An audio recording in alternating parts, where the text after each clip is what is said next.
totalmente diferente a lo que hay hoy.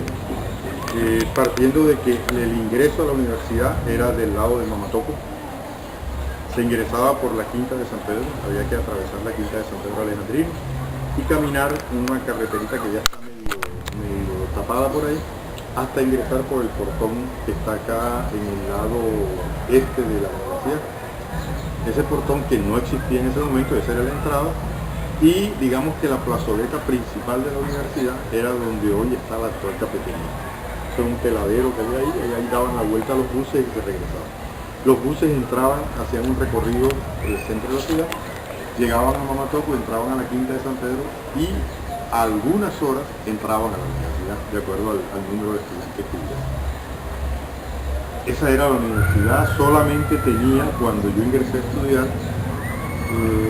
lo que hoy llamaríamos, lo que hoy se llama el bloque 2, el bloque 3 y el bloque 4, era lo único que había.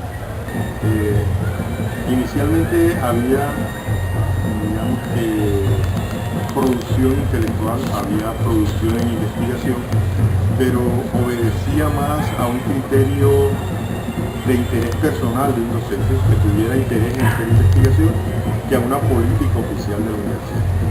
Sin embargo, a pesar de eso, algunos programas eran muy marcados en la parte de investigación. Entre esos estaba el de ingeniería pesquera y el de ingeniería agronómica, sobre todo eso. Luego economía agrícola, que era como se llamaba inicialmente, comenzó a plegarse a la investigación y la universidad comenzó a desarrollar algo parecido a un instituto de investigación. Pero era muy incipiente, los recursos eran muy pocos y tocaba gestionar por fuera todo lo que se pudiera conocer. Eso fue evolucionando. Hubo un momento de una crisis en la universidad, les estoy hablando de finales de los años 90, estaríamos hablando hacia el 90, casi toda la década del 90 fue un problema crítico de peleas entre el sindicato de trabajadores, el sindicato de profesores y las directivas de la universidad, y esos conflictos conllevaron a problemas que se reflejaron mal que bien en la calidad académica de lo que se estaba haciendo.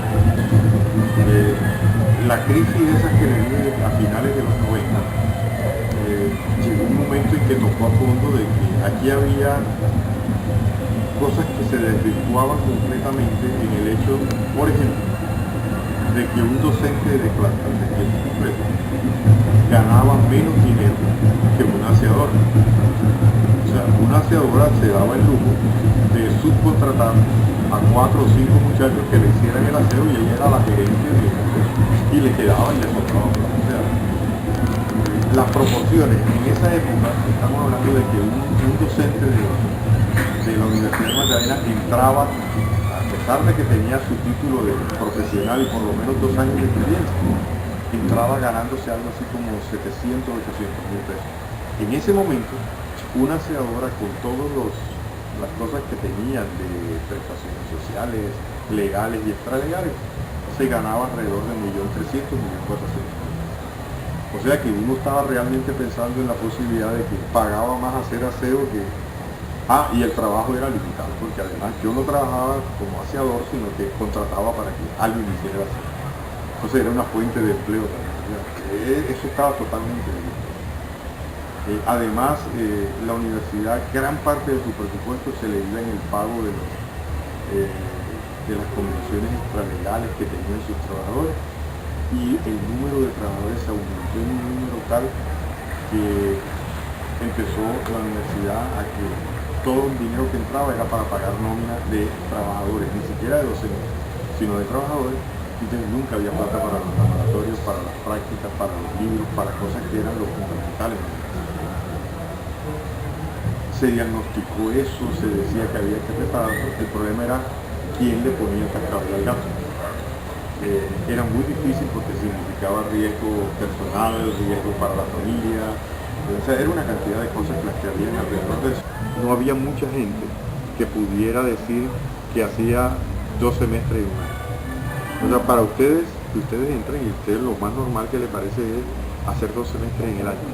Eso, hacer 2 semestres en el año, digamos que hacia finales de los años 90 y principios del 2000, era como un logro, eso que uno no podía nunca, no creía nunca que iba a poder lograr. Porque durante muchos años, desde el año, yo diría que desde el año 89, 87, a duras penas hacíamos un semestre por año, por todos los conflictos que hubo. O sea, los semestres eran, aquí los estudiantes tenían el palito para bautizar las cosas, entonces aquí decían que uno hacía añestres y no semestres, porque entraban en febrero y terminaban perfectamente en octubre o noviembre del semestre, porque siempre había paro, siempre había algo que sucedía y que paraba la cosa. Cuando en el año 99 se logró por primera vez después de muchos años hacer 2 semestres en el año, eso fue bueno como para hacer una fiesta al fin. Y digamos que hubo al fin un rector, el que hoy actualmente es el alcalde de la ciudad, que decidió enfrentar eso. Y bien o mal, con errores o sin errores, pero con toda la buena intención y la cooperación y la colaboración de los docentes que están en la universidad, pues se decidió que la universidad había que volverla a lo que debía ser un ente académico. Y fue cuando se hizo la parte de refundar la universidad administrativa y después académica. Entonces una refundación administrativa que significó cambiar completamente toda la estructura de trabajo en la universidad. Hubo que salir de muchos trabajadores, hubo que cortar muchas cosas, y había cosas demasiado cosas. Y luego eso tuvo que acompasarse de un lobby frente al gobierno nacional para consecución de recursos para poder pagar las deudas que tiene.